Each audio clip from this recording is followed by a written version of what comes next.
Let's get right into this explainer. Today, we're tearing into Section 8 of the AS/NZS 3000-2018 wiring rules. This entire section is all about verification. Think of it as the ultimate non-negotiable shield that protects both you, the installer, and the person who ends up using the system. So, picture this. You've done all the hard work and you're about to flip that main switch on a new or altered electrical installation. But wait, how do you actually know it's safe to energize? Honestly, it's the single most critical question an electrician can ask. And the great thing about this standard, it leaves literally zero room for guesswork. Here is how we're breaking things down today. 1. Safety before energizing. 2. The visual inspection checklist. 3. Mandatory tests and sequence. 4. Continuity, insulation, and polarity. And 5. Connections, impedance, and RCDs.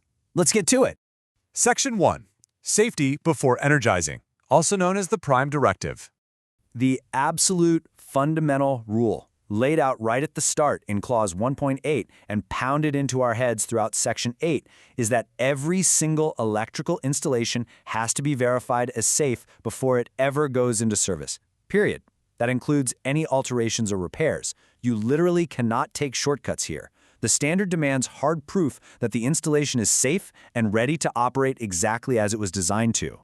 Moving right along to Section 2, the visual inspection checklist, where the detective work begins. Verification really happens in two distinct phases. Clause 8.2 details the visual inspection, which you can think of as your detective work. You're hunting for clues, reading labels, looking for any obvious physical damage. Testing, which we'll talk about in a minute, is more like an interrogation. That's when you actually apply voltage and meters to force the system to prove, beyond a shadow of a doubt, that it is safe. So what exactly are you looking for during this detective phase? Well, Clause 8.2.2 gives us a really specific checklist. You've got to check general items for basic fault protection, ensure the consumer mains have the right current carrying capacity, and confirm switchboards, wiring systems, and electrical equipment are all up to scratch. Oh, and this is absolutely crucial. You have to inspect the earth and connections. We're talking the MEN connection, the earth electrodes, the whole shebang. It's a comprehensive sweep designed to catch errors before your meters ever come out of the bag. All right, Section 3, mandatory tests and sequence, where order definitely matters. If you look at Figure 8.1 in the standard, you'll see a mandatory chronological testing sequence. You can't just pick and choose what to test when. You must verify earth continuity first, starting with that main earthing conductor, and then moving to other earthed parts. Only after that passes do you move on to insulation resistance and then polarity. Finally, you test those final subcircuits for correct connections, measure the earth fault loop impedance, and verify your RCDs. Doing this out of order is a bad idea. It can lead to totally false readings or, even worse, create a genuinely dangerous situation while you're trying to test. Now, there is a really crucial point in Clause 83333. It basically says if any part of the installation fails a test, you have to fix it and then repeat that test plus any preceding tests that might have been influenced by the fault. It's a rigid, unforgiving checklist, guys. You fail a step, you fix it, and you start over from the top. Why? Because fixing one problem might just accidentally compromise a completely different part of the system you already tested. Which brings us to Section 4, continuity, insulation, and polarity, the big three. Let's start with earthing system continuity. When you are testing the resistance of the main earthing conductor, or any equipotential bonding conductor for that matter, Clause 8.3.5.2 sets a hard, strict threshold. It cannot be more than 0.5 ohms, because you need that resistance to be incredibly low so that if there's a fault, enough current can actually pass through to trip the overcurrent protective device. That low impedance path is what stops exposed metal parts from reaching a deadly voltage. Next up, we stress test the integrity of the insulation. Clause 8.3.6.2 dictates that we hit low-voltage circuits with a direct current at 500 volts.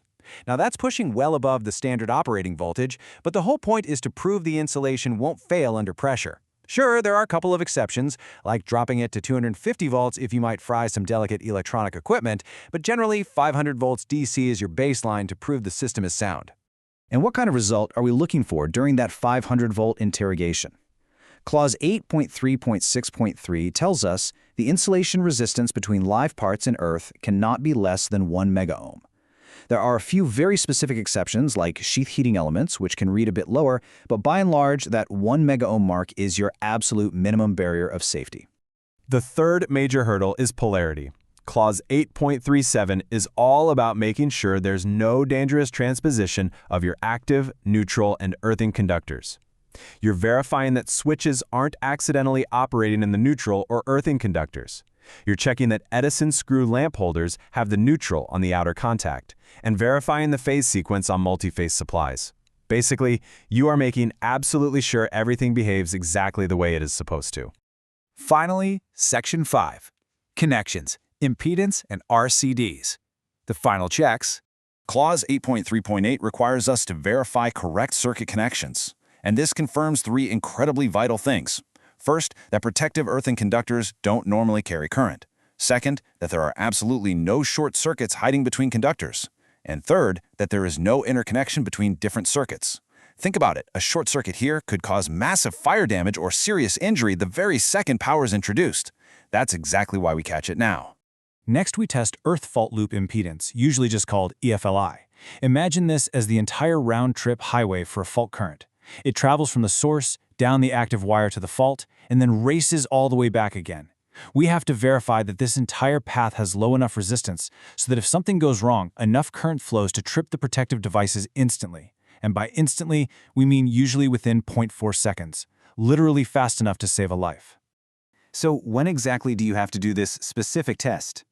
Clause 8391 makes EFLI testing mandatory for low-voltage socket outlet circuits if they use automatic disconnection of supply, if they supply one or more socket outlets, and, this is the key part, if they are not already protected by a 30 mA RCD. Because an RCD trips so incredibly fast, circuits protected by them don't need this manual impedance test. Though keep in mind, the maximum trip time still has to be met by the initial design. Speaking of RCDs, our final testing protocol is making sure they actually do their job. You can test the function using the integral test button or with special equipment, but don't forget the critical second step. In all cases, after the RCD is operated, you must verify the isolation of all switched poles. You have to prove that when it trips, it genuinely kills the power across all designated poles, which you verify using voltage tests or continuity checks. Okay, so your visual inspections passed and every single test in the sequence nailed the standard. You are almost done. Clause 8.4 has one last requirement. The date of initial certification must be permanently and indelibly marked on or right at the main switchboard.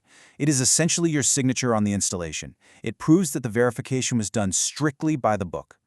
So as we wrap up this explainer, I'll leave you with this. Safety doesn't just happen by accident, right? It relies entirely on following these strict, non-negotiable procedures. The standard isn't just red tape, it's designed to be your absolute shield. So the next time you finish up an install, right before you reach for that main switch, take a beat and ask yourself, have you verified before you energized?